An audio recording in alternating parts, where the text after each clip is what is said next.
I am so excited to welcome today Carrie Eyler. Carrie is a very special guest to me. She's a master connector. So I've had so many relationships and friends, and you're like the Kevin Bacon of Oh, I love that. I love that. Kevin. That's high praise. Yeah. The much better looking, not that we don't all love Kevin Bacon, but yeah, thank you for being here, Carrie. Absolutely. Thanks for having me. Well, let's just get right into it. I'd love to learn a little bit more about your background because I know you've had a varied resume. So walk us through the life So, of Carrie. yeah, I would say that right now I would love to classify myself as a hospitality leader that specializes in private clubs and leadership and experience and design. But prior to being able to articulate that, my life has taken on a lot of shapes and forms. And like you said, it's been an interesting journey. If you had to ask probably young Carrie when I was little, what do you want to be when you grow up? I'm sure my answer was something like everything. And I think being raised by a single mom and being an only child, and so having the universe, basically revolve around you, for better for worse, I kind of developed the confidence to believe that I could do that. So backing up to, being raised on a dairy farm in southern Minnesota, I went on to get my degree in communications, theater arts, and elementary education. All three passions of mine. And again, I don't know if I had a clear picture of what I was going to do with those degrees, but I will assure you now at almost 40, I think I use each and every one of them on the daily. But my first chapter of my professional career was in the arts. So, being a freelance teaching artist, being an adjunct professor of theater and dance at NDSU, Morehead State, being an artistic director of a dance studio, and doing so much freelance choreography, it would probably make your head spin. And after a little over a decade of that life, I think I fell into the trap of I had to get a real job. And I don't know, for some of us, that looks like a briefcase and going into an office or a cubicle and leaving and walking home, however that looks. But that jump started my start in hospitality and in private clubs. So I spent about 11 years at Interlachen Country Club doing a myriad of different things, the majority of time as assistant general manager, particularly focusing on food and beverage and helping lead a team of 300 associates and manage an operating budget of about 21 million. And that experience taught me a lot. I grew up a lot, and it definitely solidified, the intersection for me in terms of food and beverage being a necessity, hospitality being a gift, and being that integrator that kind of makes everything happen. And then about 2 years ago, I took a leap of faith to the Boelter companies as their director of private clubs, where instead of getting to serve one entity, one club, I now have the opportunity to spend time with owners, operators, leaders across the country at their clubs, hopefully helping them do food and beverage and hospitality better through the solutions at the Belter company first and foremost, and then I hope I can, give them some operational expertise along the way. So here I am. And then as you mentioned, Fierce and Fearless, which is, a little bit more of a passion project, but as you know, it has been really rewarding and fulfilling to help build a community of female professionals that are working in clubs, adjacent industries, and, hospitality and food service on a greater level. And I should mention you also have three kids, and Yeah. you are an excellent, amazing friend and mentor, and that really shines through, Carrie. So I think your original plan of like, I want to do everything, you kind of do in a beautiful way and not in a way that is, the striving towards perfection of having everything, but you really are such an amazing person, and it shines through in what you do that you have such a passion for all of that. I love this hype fest. This is awesome.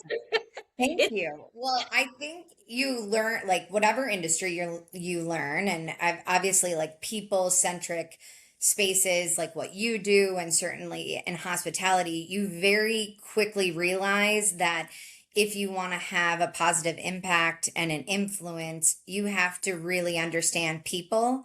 You have to understand relationships and you have to understand how to create experiences. And I think whether you are producing a Broadway musical or you are trying to have a seamless Friday night dinner shift, those things are critical in making sure that your team knows what you're trying to accomplish and that you have a good understanding of the members and guests and patrons of your institution. and you've through, a lot of the seasons of your life and your career, you've stepped into something new, right? Like moving from the arts Mhm. into hospitality, into a different role. So what have you learned through those experiences, or how do you step into those experiences with confidence when you haven't actually had experience doing it? That's a great question. I think reflecting back on all of those pivotal changes, I don't think I was ever quote unquote ready. And I think that is a big takeaway for me as I reflect and what I would share with people just kind of navigating their career journey and maybe charting what they want their professional progression to be is that you are never going to be ready. So when the search consultant calls you or the coach calls you or there's an opportunity that maybe sparks a little interest or curiosity, I think I always come back to take it, action. If it doesn't work out, you can always pivot. Nothing is forever. And we know that building confidence, and I mean, we have a lot of mutual friends and experts in this field, that one of the ways that we build confidence is by actually doing. It's movement, it's growth. And so you're not going to be able to grow or become confident unless you are doing something that is slightly uncomfortable or requiring you to have forward momentum, even if it feels like you're falling, Yeah. right? And so, I would say that change is scary for everyone, even someone like me who kind of thrives on transformational change and fixing things and building things. But it will ultimately probably give you more growth and fulfillment having walked through those challenges than staying comfortable where you're at. And I think there's a little bit more grace in taking chances, right? When it's your first job, your first role, your first club, your first, LLC, you're just figuring it out and people seem to appreciate the courage that it took you to just take that step. Whereas if you're in a spot of 10, 15, 20 years, there's just this expectation or underlying maybe stereotype that you're going to have it all figured out and you should just know better. And so I think that's maybe a word of caution too. It's like balancing becoming a subject matter expert and being loyal and, understanding your craft and being really good at it, but not getting to that point where you're not constantly trying to explore new and better and more innovative. Right. It's that dichotomy between, yes, building confidence takes practice and doing it over and over again, but actually maybe confidence is just trying something new. Exactly. Maybe it's just Exactly. stepping in. And yes, right? Newsflash, even those of us who've been doing things for years and years, we don't have it all figured out. We don't have all Right. the answers. Right. And I just think, being brave and being courageous, I mean, again, that's something that you practice, right? It's, responding to that email that you're dreading first, right? That's a way to be courageous. It's getting on the phone and calling somebody instead of sending a text message. It's, dropping by unannounced and just practicing your, hey, I wanted to stay connected. I was in the area, strategic prospecting action. And so when you start to do those things over and over, it's just like when you're training as an athlete, like you're going to get stronger and more confident, and your skill and ability is going to continue to grow. And Carrie, all the balls that you have in the air, whether it's family or career or networking or the work that you do, the passion project through Fierce and Fearless, there's always this trade-off of time and money and relationship. Yes. How do you balance, or and maybe that's not the right word, how do you Yeah. manage that conundrum? Uh, Great question. I think the individuals that know me the best know that work-life balance is like my trigger phrase, Yeah. because I really, I don't I don't believe that you ever have it. I don't think it's a destination. I think we're just constantly riding the waves of life, and there are going to be times where you are going to be leaning into your partner, your family, your career, your neighbors, your community, your church, your school, based on the needs around you, and also, your needs. How are you filling your cup so that you can pour into others? But there is not a perfect answer, and I know that is a cliche answer. I think early in my career I chased a lot of titles, a lot of money, a lot of quote unquote growth and opportunity. But how I define growth and opportunity today, you know turning the corner into my 40s, is different than in my early 30s. And I'm not the one to, tell you about boundaries, because my least favorite word on the planet is no. My answer is the path to yes, right? Yes, and we'll figure it out.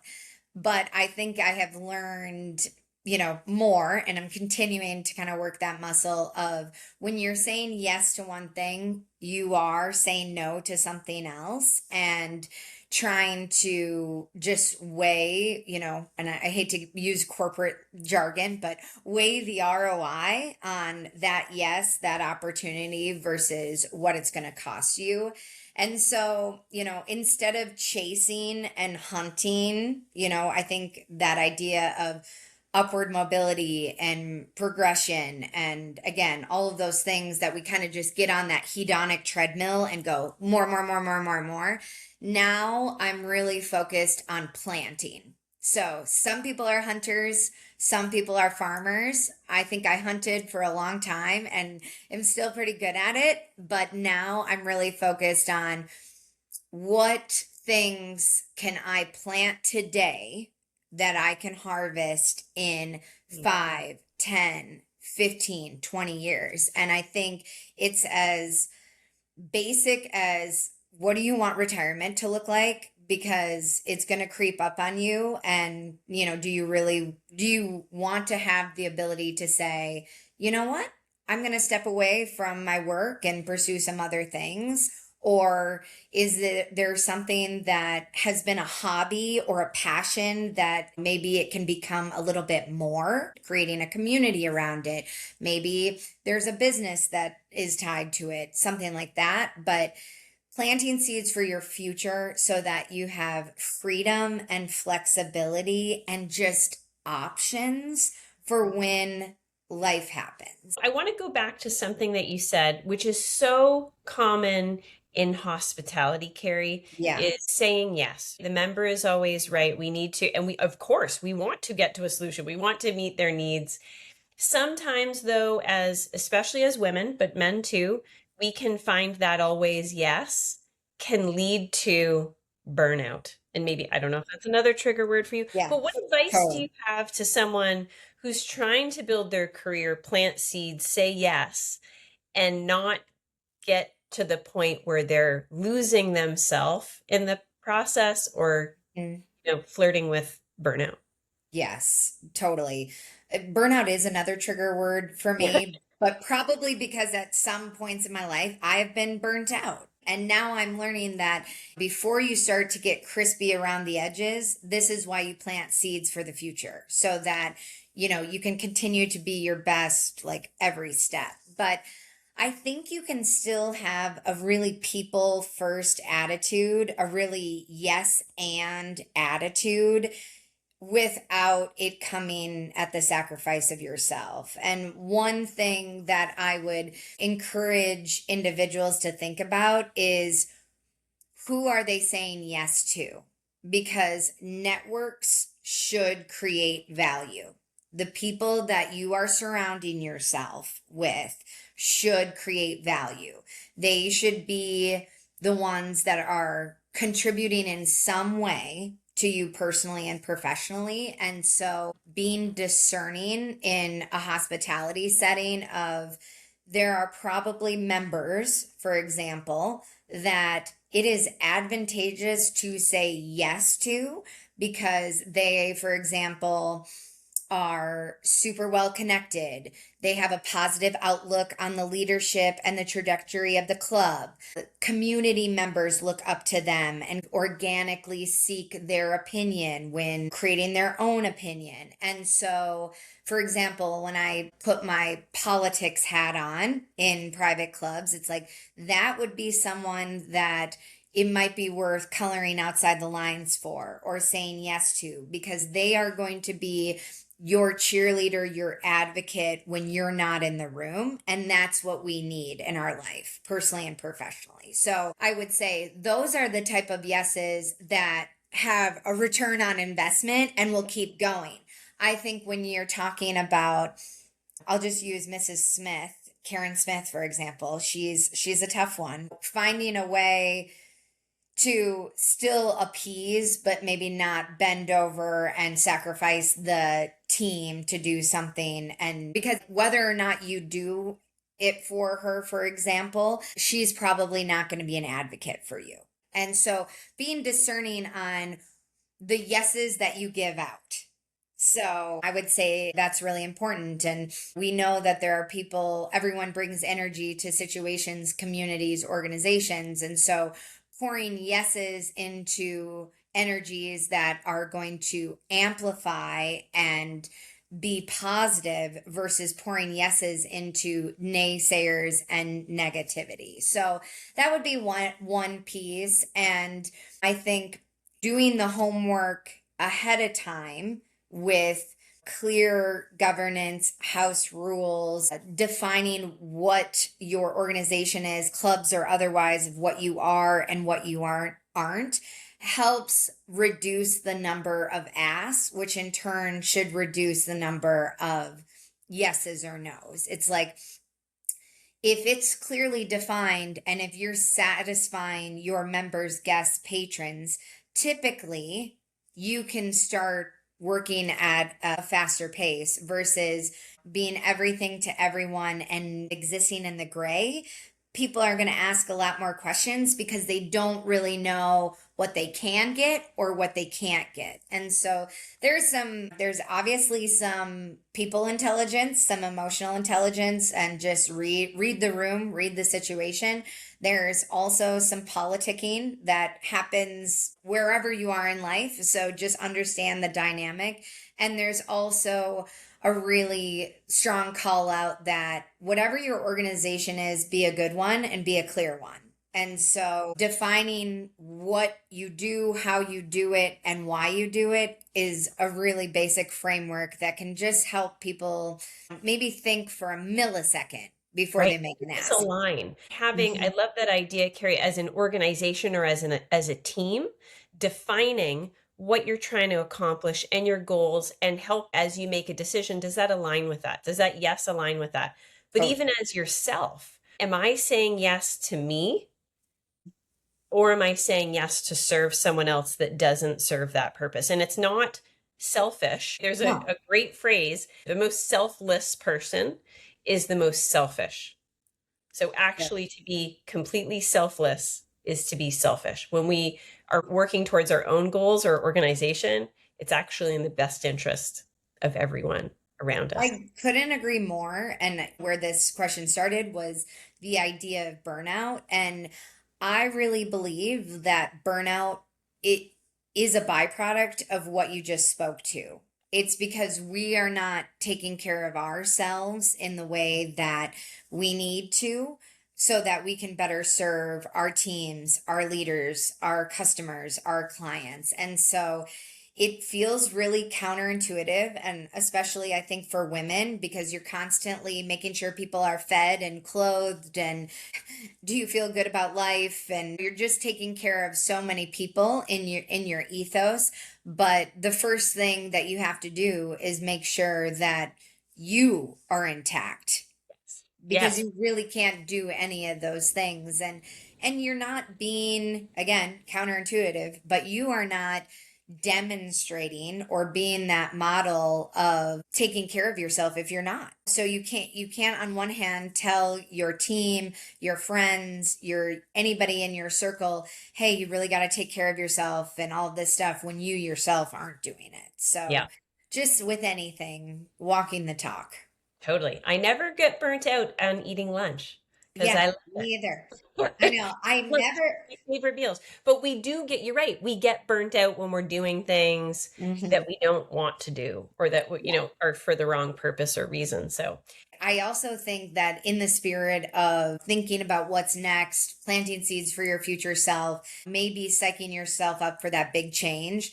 The other thing that is just a painful reality is that when you take those steps, that is arguably when you need to show up as your absolute best. So, when I say that, is you don't want to stay in a position and risk burnout or cross your fingers and hope that there's going to be some upward mobility, and almost let yourself atrophy to the point of when it comes to have those conversations or to take that leap, that you're not on your A game. And so it's just another reason why, taking care of yourself consistently, so that when those opportunities arise, you have the energy and the mental clarity and just a clear mind to make those decisions on if it's going to be a good spot for you. You're able to do that. and one of the pillars that I think that keeps my health in check and burnout at bay is community, and is of with like-minded people. And really that's what you've created through Fierce and Fearless. And I think we get to the stage, especially as women, where we don't have opportunities or we don't do it as often. Tell me more about Fierce and Fearless. Would love to know why you started that, Carrie, and would love to show everybody a little bit more about what it's about. Absolutely. Well, thank you. Fierce and Fearless really grew out of a craving and a desire to create a community that I personally didn't have early in my career, even prior to hospitality, but then within hospitality. And I think that was for a variety of reasons, but it was certainly something that I saw value in for myself, as you mentioned, of how do we create this organic group of women that are, in ways equally driven, ambitious, empathetic, visionary, facing similar challenges, but in different settings, and creating a space that is maybe less competitive, less expensive, less agenda driven than some other opportunities in just the professional space as a whole. There's so many opportunities out there for leaders to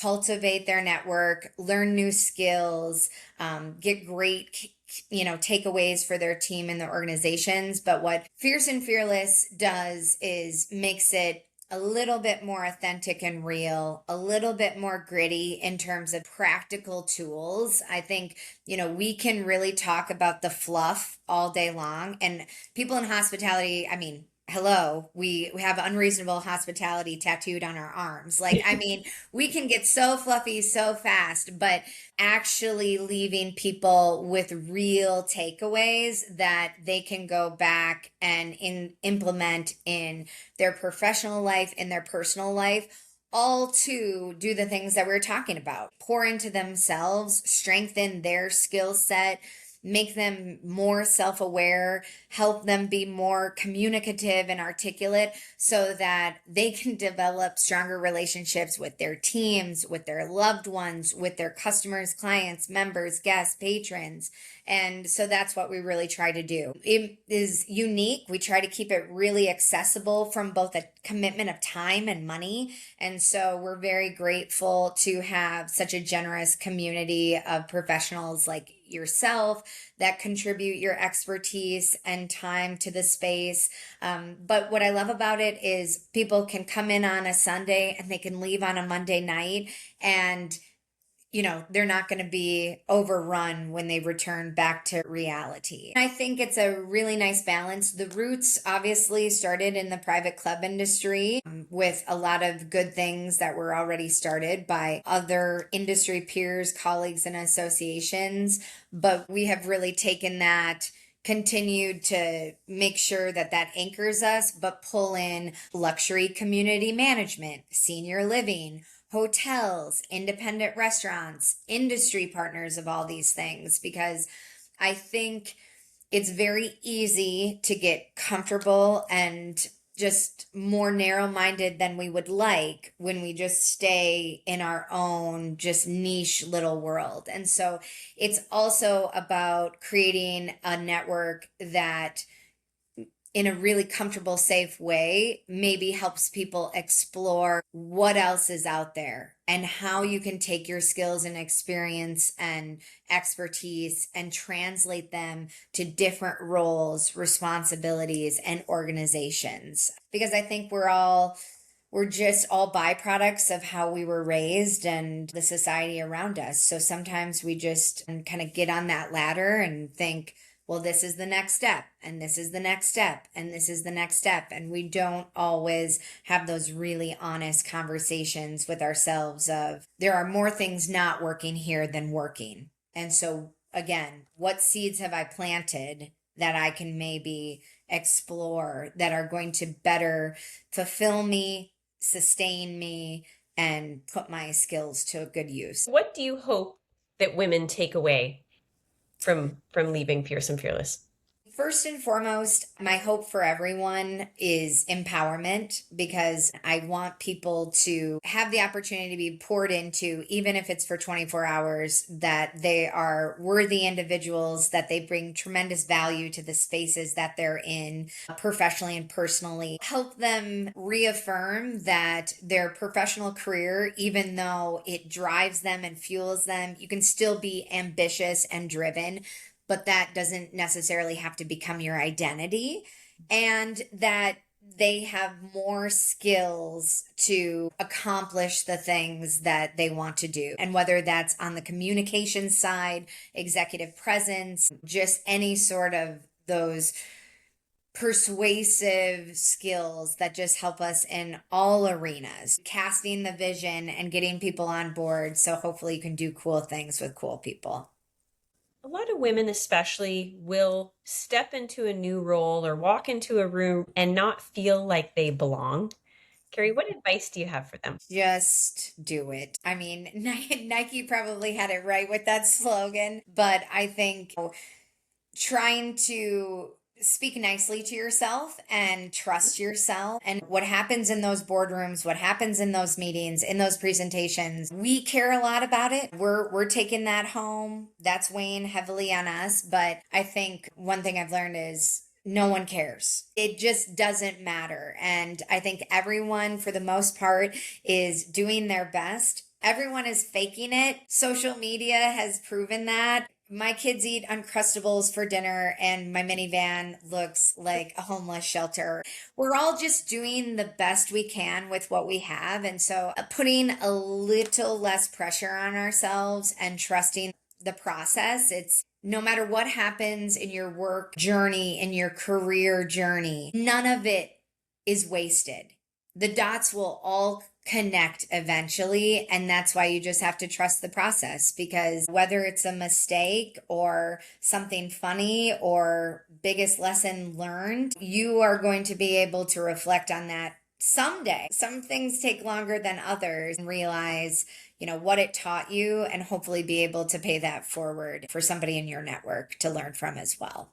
I love when you said no one cares that much. No. Often, when we step into a new role, we're public speaking, most Right. people want you to do well, and you are your worst critic. Most Correct. people aren't there critiquing you. You are in your head. You are sometimes your worst critic. How do you help people get out of their heads and just do it? I don't know if people think I'm funny, probably not, but I do think humor is something that helps.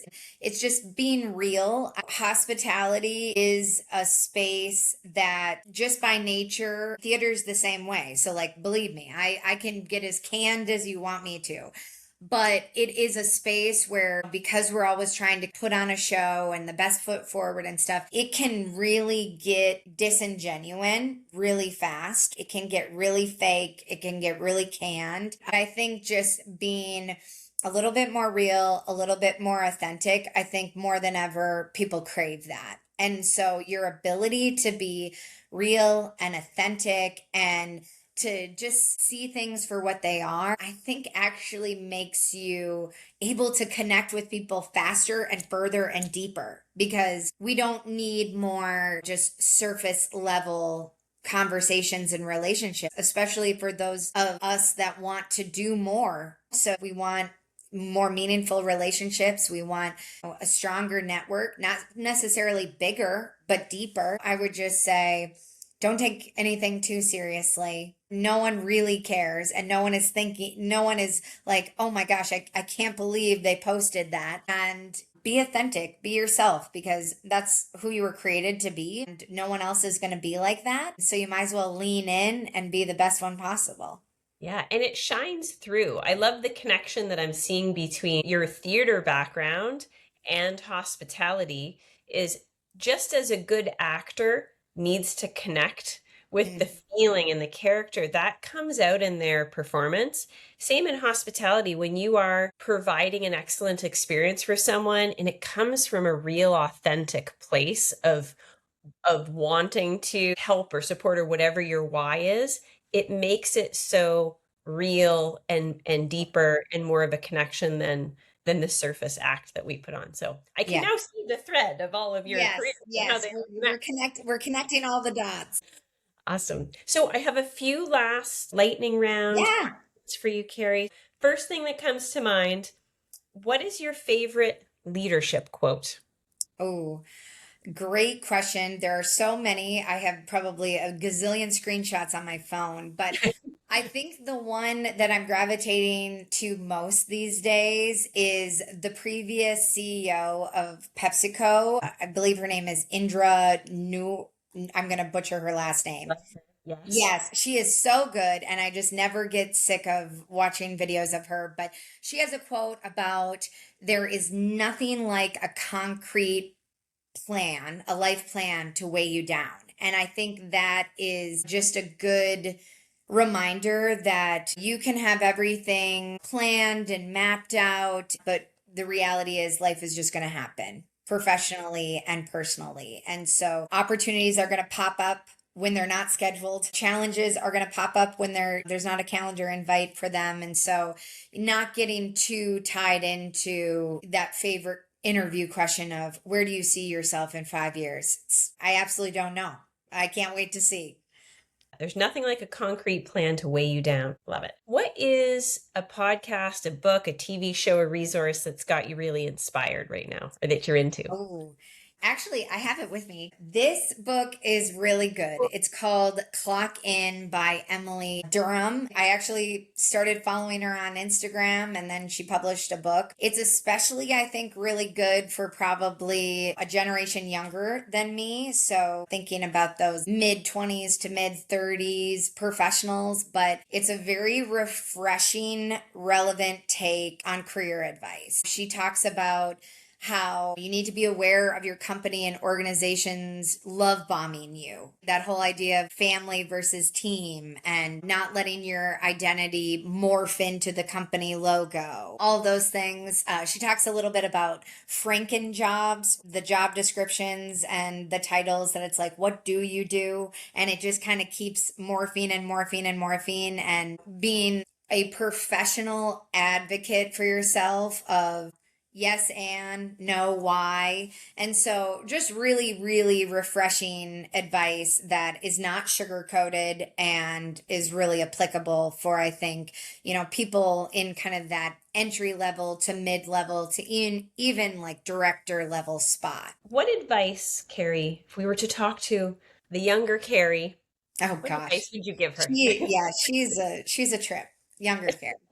What advice? I think action beats perfection every time. I think my encouragement to younger Carrie is take the step, take the initiative. There's never going to be a right moment, a perfect moment, and that momentum is just going to carry you on to bigger and better things. And as a final question, Yeah. you could describe your leadership in one word. What would it be? One word. I think probably visionary, only because I see in 3D and bright colors and, love dreaming and scheming for a variety of different things. So it doesn't mean that I always have the best idea, but I have been blessed with the ability to imagine things in great detail and work backwards to try to make them happen. Hey, and you have, Carrie, you truly have. And Fierce and Fearless is testament to that, of you creating a community and environment where women can learn and thrive and connect. And so I thank you for that. Thank And I thank you. you for being here. And I can't wait to see you in Florida at Fierce and Fearless. Yes. Thank you, Carrie. Thanks, Lindsay. If you've ever found yourself thinking, how do we actually get better as an organization? Here's a simple place to look: your managers. Managers have an outsized impact on performance, culture, and whether people stay or leave. But most managers are promoted because they're good at their job, not because anyone taught them how to manage people. That's exactly why we created Manager Essentials. Manager Essentials is a 100% online program designed to support new and emerging managers with real training and one-on-one coaching. It helps strong performers step into people management with more capability and less guesswork. Our 2026 registration is now open. You can learn more at plumleadershipgroup.com. Thanks for tuning in to Grown to Lead, a podcast by the Plum Leadership Group. You can find even more insight and conversation like this one on LinkedIn from the Plum Leadership Group or on Instagram at Plum Leadership. Hear new episodes when they're available by following Grown to Lead wherever you listen to podcasts. Thanks for tuning in, and remember, you are a masterpiece and a work of art at the same time.